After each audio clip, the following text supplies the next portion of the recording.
شروع اللہ کا نام لے کر جو بڑا مہربان نہایت رحم والا ہے۔ آسمان کی قسم جس میں برج ہیں، اور اس دن کی جس کا وعدہ ہے،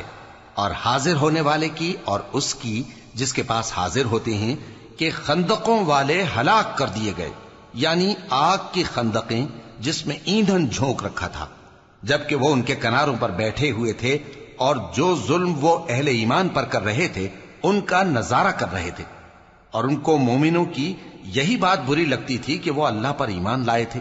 جو غالب ہے، سب خوبیوں والا ہے، جس کی آسمانوں اور زمین میں بادشاہی ہے، اور اللہ ہر چیز سے واقف ہے۔ جن لوگوں نے مومن مردوں اور مومن عورتوں کو تکلیفیں دیں اور توبہ نہ کی، ان کو دوزخ کا اور عذاب بھی ہوگا اور جلنے کا عذاب بھی،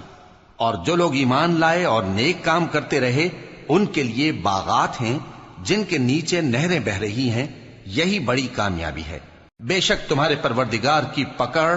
بہت سخت ہے، وہی پہلی دفعہ پیدا کرتا ہے اور وہی دوبارہ زندہ کرے گا، اور وہ بخشنے والا ہے، بہت محبت کرنے والا ہے، عرش کا مالک، بڑی شان والا، جو چاہتا ہے سو کر ڈالتا ہے۔ بھلا تم کو لشکروں کا حال معلوم ہوا ہے، یعنی فرعون اور سمود کا؟ اصل بات یہ ہے کہ کافر مستقل جھٹلانے میں لگے ہیں، جبکہ اللہ بھی ان کو ہر طرف سے گھیرے ہوئے ہے۔ یہ کوئی معمولی کلام نہیں، بلکہ یہ قرآن عظیم الشان ہے،